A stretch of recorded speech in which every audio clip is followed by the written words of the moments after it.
Irmãos queridos, nós vamos abrir a palavra de Deus no livro de Apocalipse, capítulo 12. Apocalipse, capítulo 12.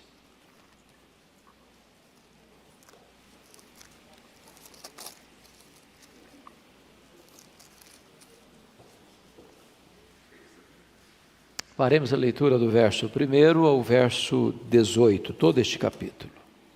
Lido o texto, mantenha sua Bíblia aberta comigo para acompanhar a exposição. Está escrito o seguinte: viu-se grande sinal no céu, a saber, uma mulher vestida do sol, com a lua debaixo dos pés e uma coroa de 12 estrelas na cabeça, que achando-se grávida, grita com as dores de parto, sofrendo tormentos para dar à luz. Viu-se também outro sinal no céu, e eis um dragão, grande, vermelho, com 7 cabeças, 10 chifres, e nas cabeças 7 diademas. A sua cauda arrastava a terça parte das estrelas do céu, as quais lançou para a terra, e o dragão se deteve em frente da mulher que estava para dar à luz, a fim de lhe devorar o filho quando nascesse. Nasceu-lhe, pois, um filho varão, que há de reger todas as nações com cetro de ferro. E o seu filho foi arrebatado para Deus até ao seu trono. A mulher, porém, fugiu para o deserto, onde lhe havia Deus preparado lugar para que nele a sustentem durante 1260 dias. Houve peleja no céu. Miguel e os seus anjos pelejaram contra o dragão. Também pelejaram o dragão e seus anjos. Todavia não prevaleceram, nem mais se achou no céu o lugar deles. E foi expulso o grande dragão, a antiga serpente, que se chama Diabo e Satanás, o sedutor de todo o mundo. Sim, foi atirado para a terra, e com ele os seus anjos. Então ouvi grande voz do céu proclamando: agora veio a salvação, o poder, o reino do nosso Deus e a autoridade do seu Cristo. Pois foi expulso o acusador de nossos irmãos, o mesmo que os acusa de dia e de noite diante de nosso Deus. Eles, pois, o venceram por causa do sangue do Cordeiro e por causa da palavra do testemunho que deram, e mesmo em face da morte, não amaram a própria vida. Por isso festejai, ó céus, e vós, os que neles habitais. Ai da terra e do mar, pois o diabo desceu até vós, cheio de grande cólera, sabendo que pouco tempo lhe resta. Quando, pois, o dragão se viu atirado para a terra, perseguiu a mulher que dera à luz o filho varão. E foram dadas à mulher as 2 asas da grande águia, para que voasse até ao deserto, ao seu lugar, aí onde é sustentada durante um tempo, tempos e metade de um tempo, fora da vista da serpente. Então a serpente arrojou da sua boca atrás da mulher água como um rio, a fim de fazer com que ela fosse arrebatada pelo rio. A terra, porém, socorreu a mulher. E a terra abriu a boca e engoliu o rio que o dragão tinha arrojado de sua boca. Irou-se o dragão contra a mulher e foi pelejar com os restantes da sua descendência, os que guardam os mandamentos de Deus e têm o testemunho de Jesus, e se pôs em pé sobre a areia do mar. Eu quero conversar um pouco com vocês hoje sobre o seguinte tema: o dragão ataca a igreja. O dragão ataca a igreja. O livro de Apocalipse, ele tem 2 grandes divisões. Do capítulo 1 ao capítulo 11, fala da perseguição do mundo à igreja e os juízos de Deus sobre este mundo que persegue a igreja. Os capítulos 12 a 22 fala do ataque do quarteto do mal à igreja: o dragão, o anticristo, o falso profeta, a grande Babilônia e a vitória retumbante de Cristo e da sua igreja sobre esses inimigos. Na primeira divisão, versos capítulos 1 a 11, nós temos 3 seções bem distintas. Nos capítulos 1 a 3, os 7 candeeiros de ouro, as 7 igrejas. Nos capítulos 4 a 7, os 7 selos, que são, na verdade, cada selo que se abre é uma perseguição nova que vem sobre a igreja. E as 7 trombetas, que são a resposta de Deus, o juízo parcial de Deus a esses inimigos que atacam a igreja. Agora, nos capítulos 8 a 11, nós temos o que nós chamamos das 7 trombetas, né? Capítulo 4 a 7, os 7 selos, capítulo 7 a 8, as 7 trombetas. Já na segunda parte, que é de capítulo 12 ao capítulo 22, nós temos 4 sessões distintas. Primeiro, capítulos 12, 13 e 14, é o levantamento do quarteto do mal, que ataca frontalmente a igreja. Depois, os capítulos 15 e 16, que nós chamamos das 7 taças da ira de Deus. Agora é o juízo pleno de Deus sobre o mundo e os inimigos da igreja. Depois você tem os capítulos 17, 18 e 19, que é a derrota desse quarteto do mal em ordem inversa. Se nessa ordem dos capítulos 12 a 14 é o dragão, o anticristo, o falso profeta e a grande Babilônia, lá nos capítulos 17 a 19, a queda desses inimigos vem em ordem inversa. Então vem a queda da grande Babilônia, capítulos 17 e 18, a queda do anticristo, o falso profeta, para culminar então nos capítulos 20 a 22, que é a cena da queda do diabo, a cena então do juízo final, sendo lançados no fogo, os que não têm o nome escrito no livro da vida, a morte, o diabo, e então consuma-se tudo, novos céus e nova terra, e a vitória retumbante do Senhor Jesus Cristo e da sua igreja. Nesse capítulo que nós acabamos de ler, tem 3 cenas bem distintas. Primeiro, você vai notar a luta do dragão contra Deus e o seu Messias, versos 1 a 6. Depois você vai encontrar a luta do dragão contra Miguel e os anjos de Deus, versículos 7 a 12. E depois você vai encontrar a luta do dragão contra a mulher, a igreja, versículos 13 a 18. Em todas essas 3 lutas, seja contra o Messias, seja contra Miguel, seja contra a igreja, o dragão, o diabo, Satanás, sai derrotado. Louvado seja o Senhor. Pois bem, então, vamos olhar o texto que nós lemos, fazendo a exposição dele. Primeiro, a descrição da mulher perseguida. Confira comigo aí os versos 1, 2 e 6. Notem aí, por gentileza. Essa mulher é um símbolo da igreja. Viu-se grande sinal no céu, a saber, uma mulher vestida do sol, com a lua debaixo dos pés, e uma coroa de 12 estrelas na cabeça. Essa figura é tão estranha para nós, não? São símbolos tão diferentes, né? Já pensou a situação dessa, uma mulher vestida do sol? Já pensou um negócio desse? A mulher tem a lua debaixo dos pés? Uma mulher que tem uma coroa de 12 estrelas na cabeça, você já saía correndo dessa mulher. O que representa essa mulher? Bom, o catolicismo romano acha que essa mulher aqui é Maria. Os dispensacionalistas acham que essa mulher aqui é o povo de Israel. Mas a melhor, penso eu, interpretação dessa mulher é que esta mulher representa a igreja. Representa a igreja. Representa a igreja. Quando diz que essa mulher está vestida do sol, o que significa isso? Significa que esta igreja é gloriosa. É gloriosa. Assim como lá no Antigo Testamento, o tabernáculo feito de madeira de acácia era depois revestido com ouro puro, representando a glória de Deus, assim também a igreja. A igreja é gloriosa. Na perspectiva de Deus, a igreja é gloriosa. Na perspectiva de Deus, você e eu já estamos glorificados. Na perspectiva de Deus, você e eu já estamos na glória. Muito embora nós estejamos aqui caminhando pelo deserto deste mundo, a glória de Deus já está estampada na igreja. É assim que Deus vê a igreja. refugindo a glória de Cristo. Mas em terceiro lugar, quando diz que essa mulher tem a lua debaixo dos seus pés, o que significa isso? Significa que a igreja exerce autoridade e domínio.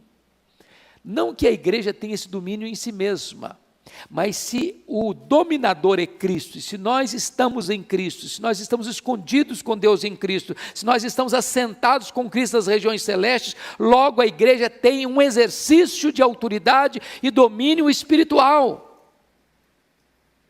Nós já estamos guindados a esta posição de assentados com Cristo nas regiões celestes, acima de todo principado e potestade. Portanto, a igreja tem autoridade sobre as forças espirituais do mal, e essa é a ideia que o texto quer passar para nós.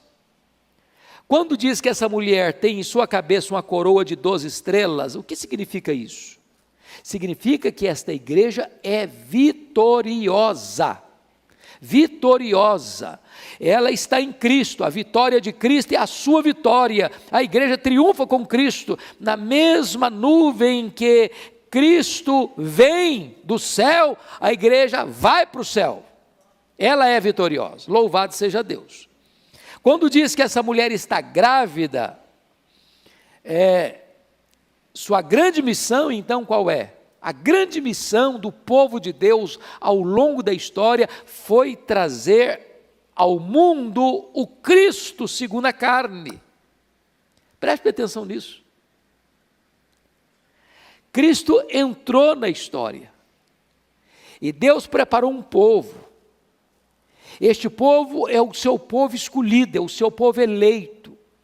E a história então vem trazendo todo este cenário da gravidez dessa mulher, as profecias sendo dadas, as expectativas sendo nutridas, e diz a Bíblia que na plenitude dos tempos ele nasceu de mulher, nasceu sob a lei, para ser o nosso Redentor. De tal forma, queridos, que o cumprimento de Gênesis 3,15, da semente da mulher, nascerá aquele que esmagará a cabeça da serpente, está se cumprindo agora. A mulher está grávida e ela vai dar à luz, e este filho que ela vai dar à luz, é aquele que vai reger as nações com cetro de ferro, aquele que é o próprio Messias.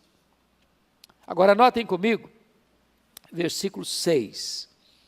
A mulher, porém, fugiu para o deserto, onde lhe havia Deus preparado o lugar para que nele a sustentem durante 1260 dias.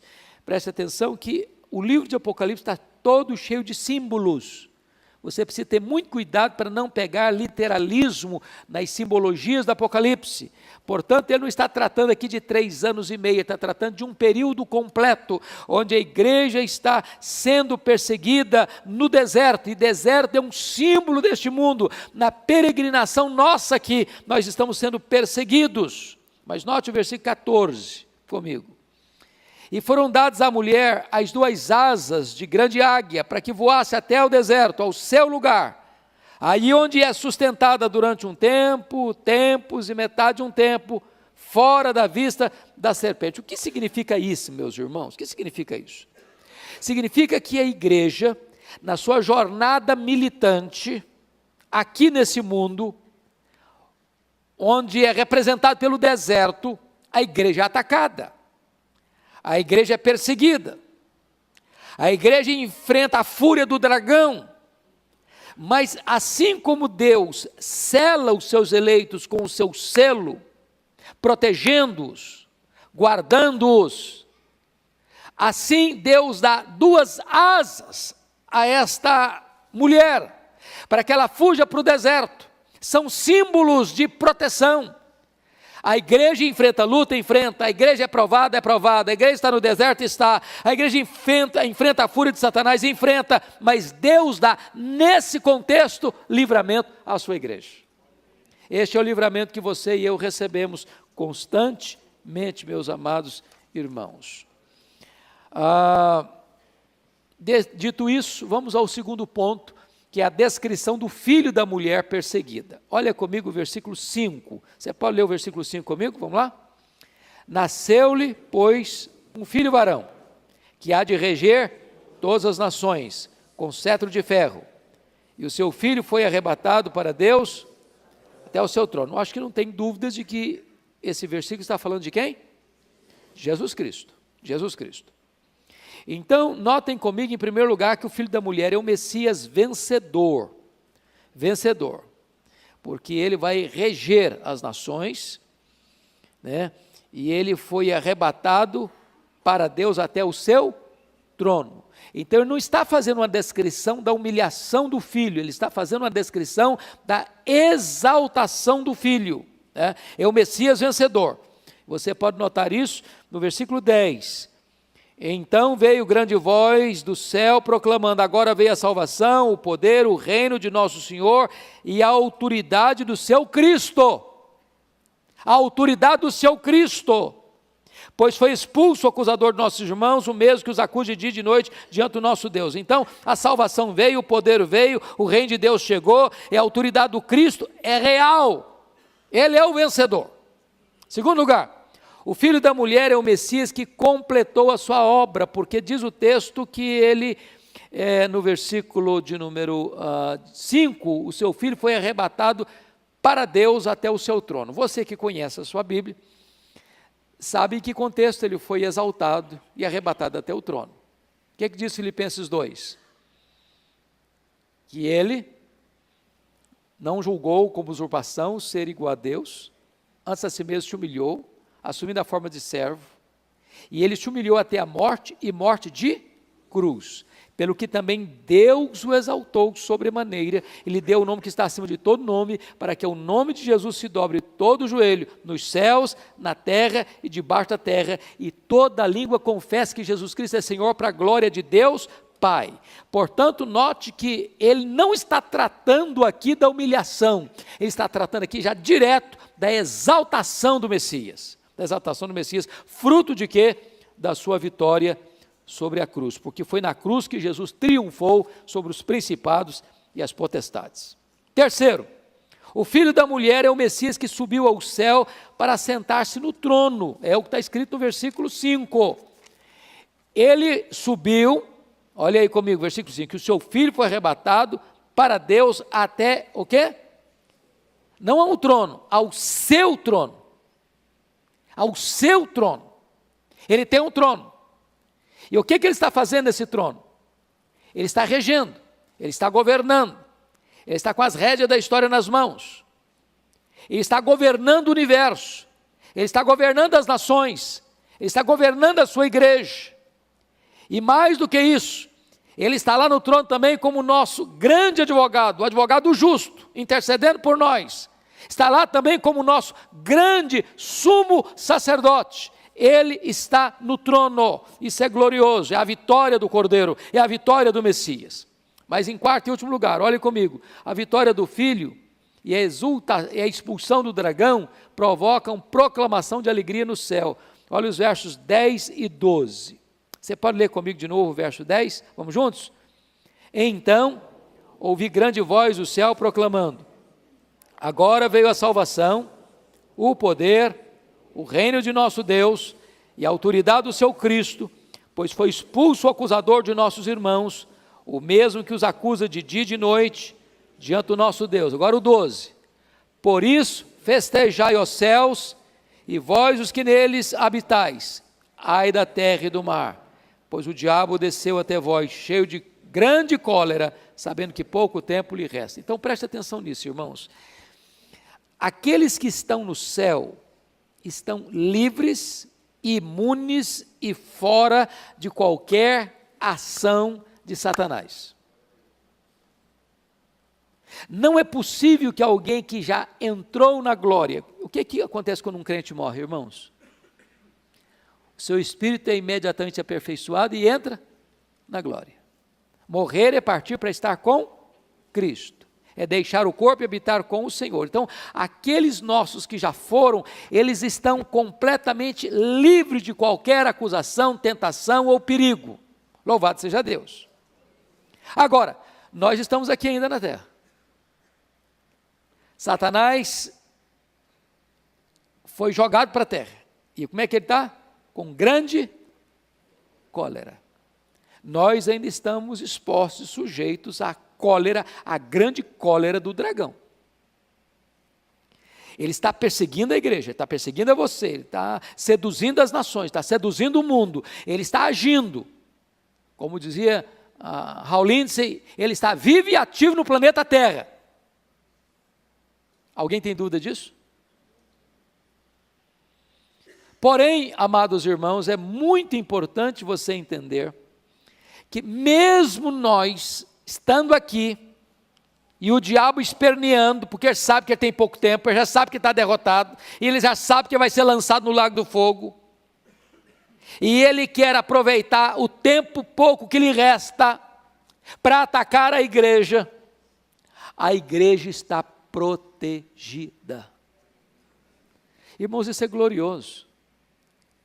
Sabe quantas pessoas, daqueles que foram selados por Deus, vão perecer?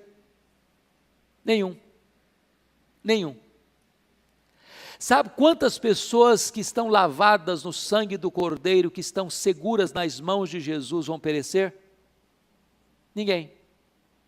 Estamos seguros.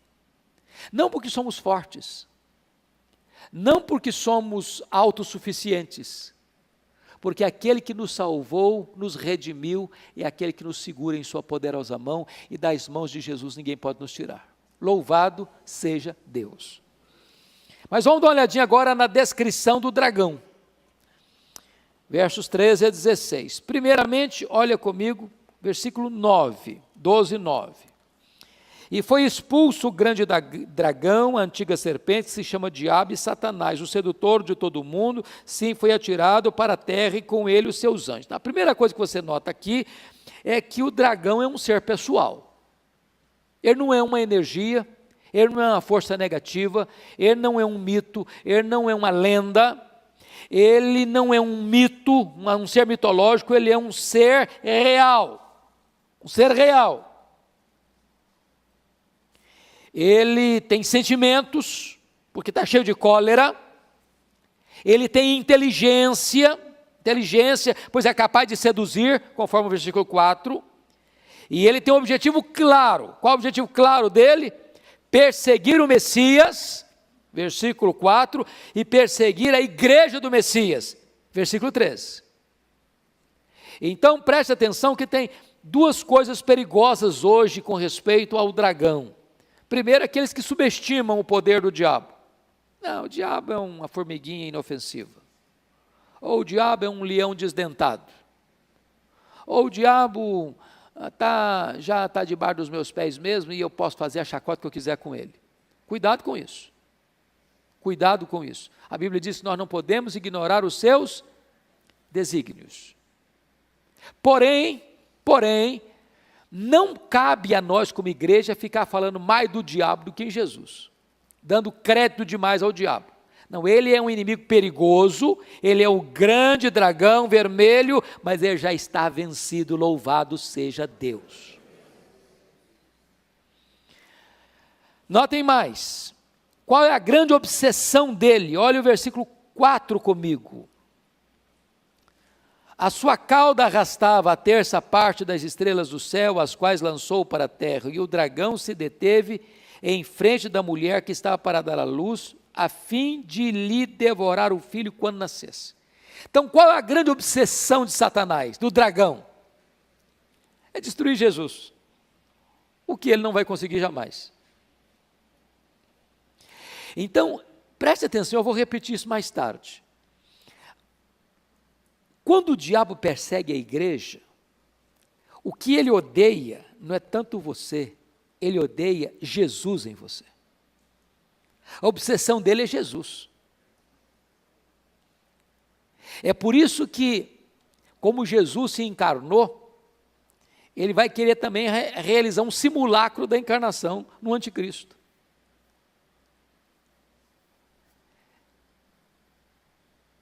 Então, ele está de frente da mulher, com um propósito macro, específico, que é destruir o filho da mulher.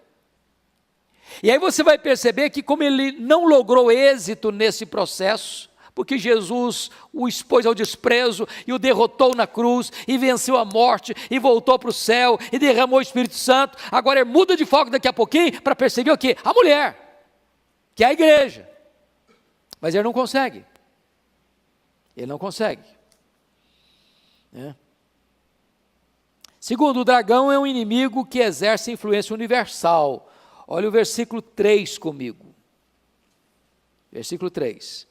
Viu também outro sinal no céu, e eis um dragão, grande, vermelho, com 7 cabeças, 10 chifres, e nas cabeças 7 diademas. Você não pode literalizar essa figura, porque você vai criar um bicho muito feio. Pensa um dragão, já é feio, já é esquisito. Agora pense um dragão grande vermelho, ficou mais esquisito ainda. 7 cabeças. Agora 10 chifres, e nas 7 cabeças, 7 diademas. Tenta desenhar isso, veja o que vira. Então é claro que João não está descrevendo literalmente esse monstro. Cada palavra dessa tem um símbolo, tem um significado, tem uma representação. Vamos ver, o que significa 7 cabeças? Cabeça traz a ideia de poder, de comando, de autoridade. E se ele tem 7, 7 é o número completo, o número da perfeição, significa que a autoridade que ele vai exercer é universal. Ou seja, pessoas em todo o mundo estão debaixo da autoridade desse dragão. Ele tem um reino, ele tem súditos, ele age em todo lugar, em todo canto. Essa é a ideia aqui, essa é a ideia aqui. Segundo, quando eu disse que tem 10 chifres, chifre traz a ideia de capacidade destruidora. Significa que ele é o Abaddon, que ele é o Apolion, que ele é o destruidor. Agora olhe para a imprensa, olhe para a mídia, olhe para o cinema, olhe para o teatro, olhe para os submundos e corredores da sociedade, seja dos altos escalões aos lugares mais sombrios da nossa história. Se você não vê a mão oculta, talvez até revelada, deste inimigo, trazendo destruição, arruinando vidas, destruindo famílias, destruindo nações, arrebentando com as pessoas. Quando diz que ele tem 7 diademas, o que é uma diadema? Diadema é uma espécie de coroa. Significa que o seu governo é universal, não apenas autoridade universal, mas um governo universal. Ele possui súditos em toda a terra. É por isso que Jesus Cristo contou a história lá, que ninguém pode entrar na casa do valente sem primeiro amarrá-lo, tirando-lhe a armadura, e depois dividindo seus esposos. O diabo tem uma casa, o diabo tem um reino, o diabo tem súdito, o diabo guarda esse súdito em segurança, e só Jesus Cristo foi suficientemente poderoso para entrar na casa do valente, saquear o valente, arrancar a armadura do valente e tirar das mãos do valente os seus bens, que são as vidas. É por isso que a Bíblia diz em Atos 26, 18, que nós fomos arrancados da potestade de Satanás para Deus, e fomos tirados do império das trevas para o reino da luz, para o reino da luz. Louvado seja o Senhor por isso. Mas notem mais, esse dragão é um inimigo destruidor. Ele é chamado aí, no versículo 3, de um dragão grande e vermelho. Essa ideia do grande traz para nós a questão do seu terrível, a sua terrível ameaça, é um inimigo terrível e perigosíssimo e destruidor. Quando diz que é vermelho, é a sua capacidade de provocar destruição e morte. Mas é mais do que isso, irmãos, ele não é só um inimigo destruidor, não. Note comigo que ele é um inimigo sedutor. Olha o versículo 4 ainda. Olha o versículo 4. A sua cauda arrastava a terça parte das estrelas dos céus, ou do céu, as quais lançou para a terra. O que significa isso? Essa palavra estrela, na linguagem bíblica, é usada para anjos. É por isso que lá no livro de Jó você vai ver que as estrelas se alegravam quando Deus lançava os fundamentos da terra. O mundo angelical alegrava ao ver Deus lançando os fundamentos da terra. Quando diz que esse dragão arrasta com a sua cauda a terça parte das estrelas do céu, dá-nos a entender que quando Lúcifer, ou este anjo de luz, caiu, que ele arrasta consigo 1/3 dos anjos, que deixam de ser anjos de Deus para serem demônios. Ou seja, ele exerceu o seu poder de sedução lá no mundo angelical. No mundo angelical. Mas não foi só lá no céu que ele exerceu o poder de sedução, não. Olha o versículo 9 agora comigo. E foi expulso o grande dragão, a antiga serpente, que se chama Diabo e Satanás, o sedutor de quê?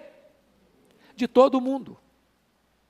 Então note vocês que agora aquela figura macabra do diabo, que foi apresentada na passarela da escola de samba Gaviões da Fiel, não é uma representação muito própria hoje da ideia do diabo, não. Ele é sedutor, ele vem com a face muito bonita, ele vem com a voz melíflua, ele não vem com tridente na mão, ele não vem com rabo, não vem com chifre, ele vem com aparência bonita, ele vem de forma encantadora, ele vem fazendo propostas mirabolantes, ele vem oferecendo vantagens, ele vem com todas as taças dos prazeres borbulhando. É dessa maneira que ele seduz, com falsos ensinos, com falsos prazeres, com falsas riquezas, com falsas vantagens, e ele vai seduzindo as pessoas. Em que lugar? Em todo o mundo. Em todo o mundo. Então, preste atenção que foi assim que ele fez lá com Eva, não foi? Vem disfarçado, vem oferecendo dúvidas, vem fazendo inversão de valores, e ele vai seduzindo as pessoas. Mas mais do que isso, o dragão é inimigo acusador. O versículo 9 nos mostra que ele foi expulso, o grande dragão, a antiga serpente, que se chama Diabo e Satanás. Você sabe que Diabo e Satanás são termos que representam exatamente isso, acusador e adversário. Ele é o acusador, ele é o diabo, acusa de dia e de noite. E ele é Satanás, ele é adversário, ele é opositor. E se você notar ainda, versículo 10, está escrito aí, foi expulso o acusador de nossos irmãos, o mesmo que os acusa de dia e de noite diante do nosso Deus.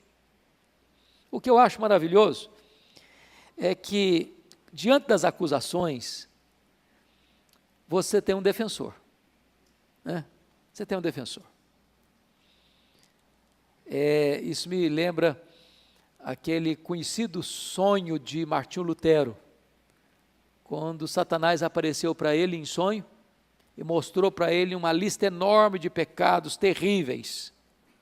É isso aqui que você é, Lutero. Olha o que você fez, olha o que você falou, olha o que você pensou, olha o que você desejou secretamente, olha quão horrível você é. E no sonho então diz que Lutero disse para o diabo, para Satanás, é verdade, eu fiz tudo isso aí mesmo, falei tudo isso aí mesmo, desejei tudo isso aí mesmo. Só tem uma coisa que não está escrita aí, é que o sangue de Jesus me purifica de todo o pecado. Irmãos, quão maravilhoso é isso. A Bíblia pergunta assim, quem tentará acusação contra os eleitos de Deus? É Deus que os justifica. Quem os condenará? É Cristo Jesus quem morreu, o anjo quem ressuscitou, o qual está à destra de Deus e também intercede por nós. Toda vez que chega uma acusação contra você, é o seu advogado, Jesus Cristo justo, que levanta e diz o seguinte, não, por esse pecado eu já morri. Ele não precisa ser punido, não, eu fui punido no lugar dele. Então, ele que reconhece o seu pecado e confessa o seu pecado, está perdoado porque o sacrifício que eu fiz na cruz foi suficiente para purificá-lo e para libertá-lo desse pecado. Que coisa maravilhosa é você entender essa verdade. Mas mais do que isso, meus irmãos, este inimigo, diz o versículo 12, ele está cheio de cólera. Cólera. Está cheio de cólera porque foi expulso do céu e sabe que lhe resta pouco tempo. Ele está cheio de cólera porque sabe que já está derrotado. Ele está cheio de cólera porque lutou contra o Messias e foi derrotado, lutou contra Miguel e foi derrotado, e lutou contra a igreja e foi derrotado. Ele é o inimigo derrotado.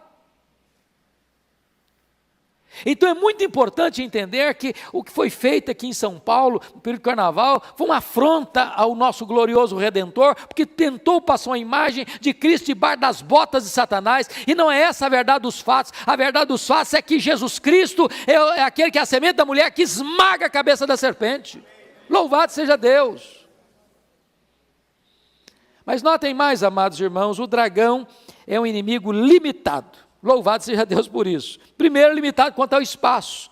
versículos 8, 9 e 13, diz que ele foi expulso do céu e atirado para a terra. Em outras palavras, lá no céu não tem mais espaço, lá não tem mais vez, lá não tem mais chegada, lá não tem mais entrada, lá não tenta mais ninguém, lá não seduz mais ninguém, lá não exerce mais nem poder e nem autoridade sobre ninguém. Então ele está limitado quanto ao espaço. Segundo, ele está limitado quanto ao tempo. O versículo 12 diz que lhe resta o quê? Pouco tempo. Pouco tempo. Os dias dele estão contados.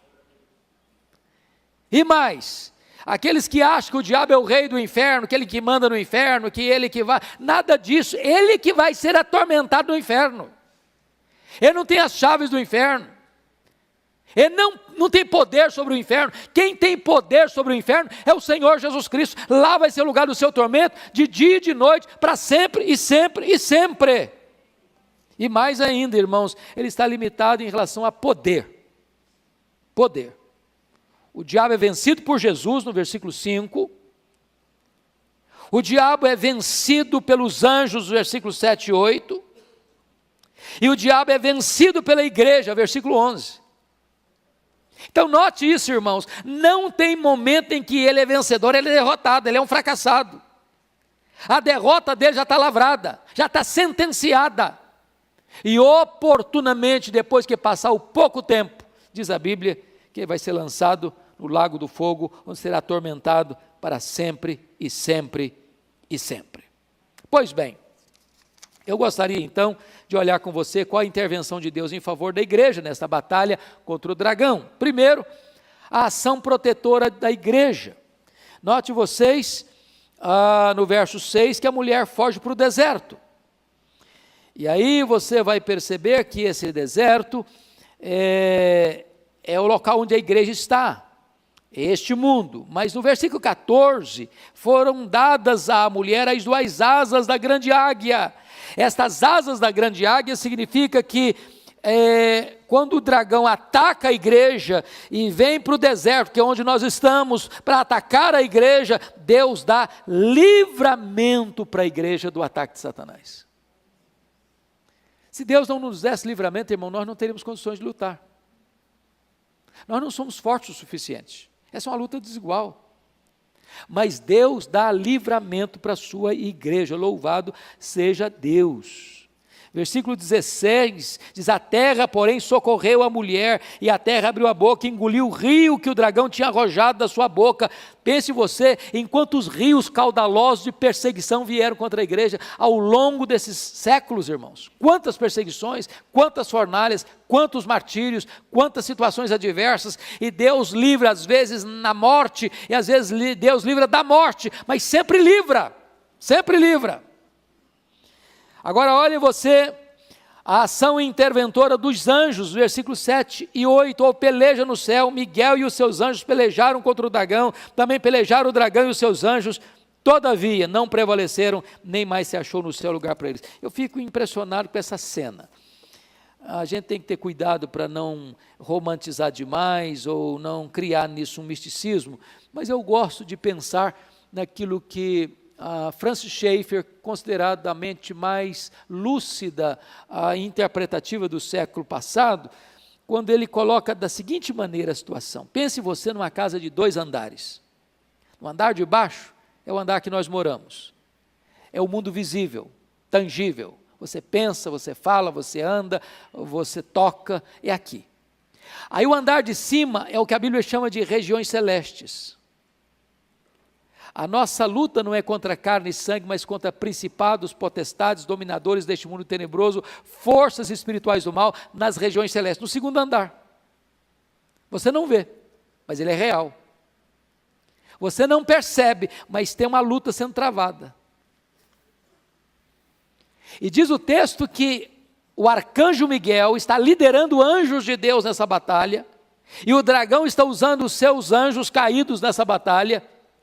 Mas quem vence essa batalha? Miguel e os seus anjos. Ele é derrotado. Derrotado no céu, derrotado nas regiões celestes, derrotado na terra. Sempre derrotado. a igreja vai triunfando. Mas mais do que isso, irmãos, como é que nós vencemos o dragão?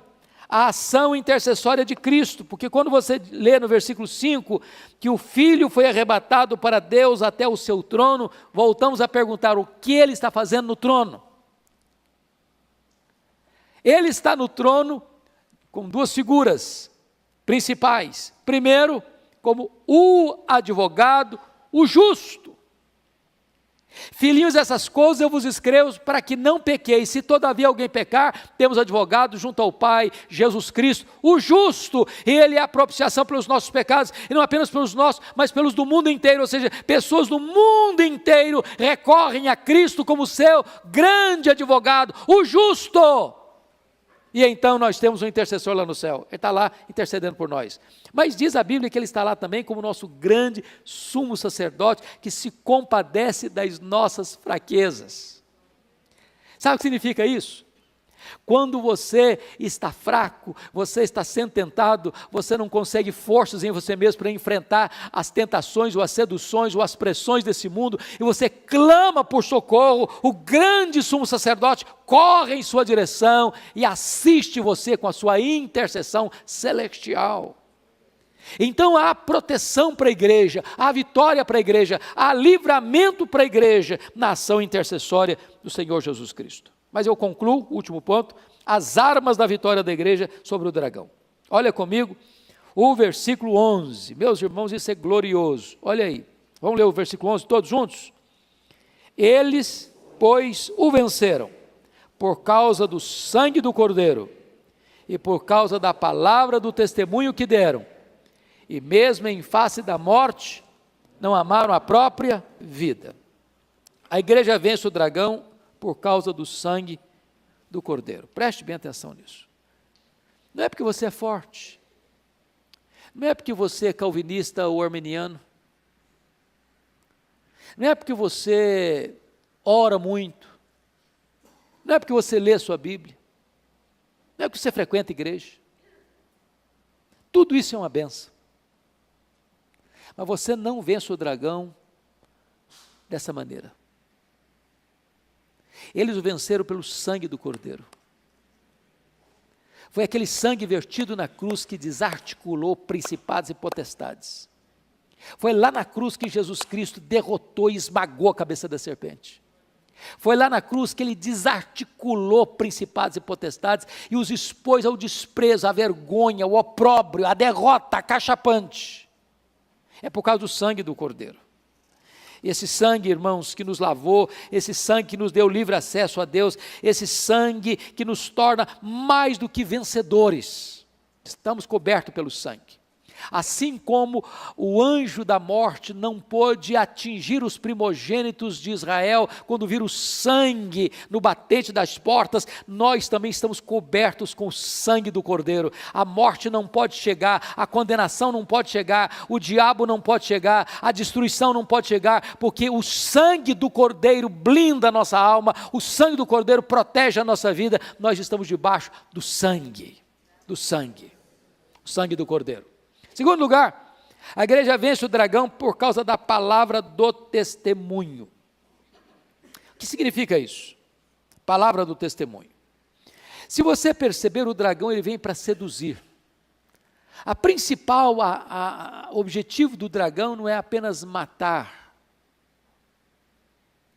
os cristãos, é torná-los apóstatas, é fazê-los negar a Cristo, é tirá-los do lado de Cristo para o seu lado.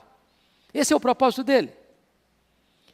E você percebe que ao longo dos séculos os cristãos foram levados a esse grande momento de escolher entre viver e negar a Cristo, ou professar a Cristo e morrer. E aí o texto está querendo dizer o seguinte: eles venceram pelo sangue do Cordeiro e pela palavra do testemunho. Um momento chega em que você é desafiado a ou nega Cristo ou morre por Cristo, o crente diz o seguinte: bom, eu prefiro morrer por Cristo do que negar a Cristo. E aí no momento em que ele morre por Cristo, ele derrota o diabo. Porque mesmo em face da morte, não amar a própria vida, eu prefiro morrer a negar a minha fé. Eu prefiro ser um mártir do que um apóstata. Eu prefiro dar a minha vida por Cristo do que a liberdade com o diabo. E desta maneira, ao longo dos séculos, os cristãos foram perseguidos, os cristãos enfrentaram fornalhas, os cristãos enfrentaram crucificação, os cristãos enfrentaram feras, os cristãos enfrentaram as arenas, e eles selaram com o seu sangue, o seu testemunho. Eles eram verdadeiros mártires, amando mais a Cristo do que a própria vida. Eles venceram o diabo, porque morrendo, eles triunfaram. Esta é uma verdade bendita, irmãos, que a igreja do Senhor Jesus Cristo é vitoriosa. Agora preste atenção noutra coisa. Preste atenção noutra coisa no versículo 11. Olha aí comigo.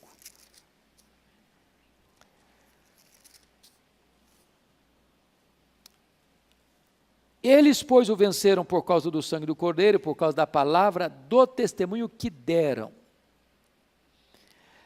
A pergunta é: nós temos dado essa palavra do testemunho? É na medida em que a igreja dá a palavra do testemunho que ela vence o diabo, irmãos. Hoje, muitas vezes, a igreja está muda, calada, acovardada, encolhida. Hoje a igreja tantas vezes silencia sua voz, se encaverna, se tranca dentro das quatro paredes de um templo. E é necessário entender que é lá fora, dando a palavra do testemunho, anunciando Cristo, a vitória de Cristo, o triunfo de Cristo, a vitória da igreja, a esperança da igreja, a convicção da glória, é que o diabo vai sendo cada vez mais derrotado no seu próprio território. Então, amados, eu gostaria de concluir nesse momento.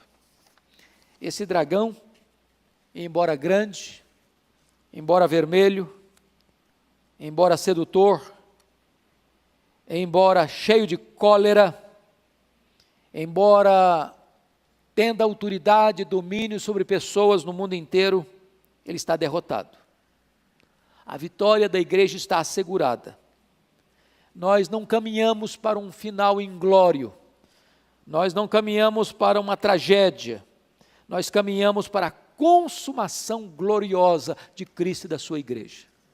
O livro de Apocalipse, de todos os livros da Bíblia, talvez seja o mais consolador nesse quesito, porque ele é a história da caminhada da igreja de Deus, por este mundo, por perseguições, por lutas, por dramas, mas a consumação da história é gloriosa, porque a vitória é triunfante e retumbante da igreja do Senhor Jesus Cristo, a vitória do Cordeiro e do seu povo. Então preste atenção nisso. Quando você ficar com a cabeça baixa, meio desanimado, meio abatido, meio abalado, meio triste, meio desanimado, alimente a sua alma com essa esperança. Alimente a sua alma com essa esperança. Você está num deserto mesmo. O diabo está cheio de cólera mesmo. Ainda ele está seduzindo, ainda ele está perseguindo, ainda ele está exercendo autoridade lá nas pessoas que não o conhecem, mas você tem o selo de Deus. Você é esta mulher que tem 2 asas de águia, que tem livramento de Deus. Você está debaixo do sangue do Cordeiro. Você tem a intercessão do Messias, do grande advogado, do grande sumo sacerdote em seu favor. Você tem a promessa de que você estará com ele lá no céu, e lá o dragão não tem mais qualquer chance de chegar para tentar, para seduzir ou para perseguir. É para lá que nós estamos indo, é para a casa do Pai, é para o reino de glória, é para um desfrute eterno de uma bem-aventurança bendita. Vamos ficar em pé, queridos, e vamos dar graças a Deus por tão grande livramento, por tão grande vitória que nós temos em Cristo Jesus. Senhor, nós te rendemos graças nesta noite, porque a Tua palavra está repleta de mensagens de esperança e de convicção e de vitória para a Tua igreja. Rogamos-te, ó Deus, que Tu abras os olhos da nossa alma, para entendermos o teor e a natureza desta luta presente, mas para entendermos também que a nossa vitória já está garantida na cruz, e nós caminhamos, ó Deus, para a consumação plena e cabal desta vitória, quando em breve tempo nós estaremos contigo para sempre, sempre, e o dragão e os seus asseclas lançados no lago do fogo. Senhor, alegra nossa alma nesta noite, renova o nosso vigor nesta noite, e traz ao nosso coração e à nossa memória a grande obra realizada por Cristo na cruz, e a obra que Ele continua fazendo junto ao teu trono lá no céu. Bendito é o teu nome, em nome de Jesus. Amém.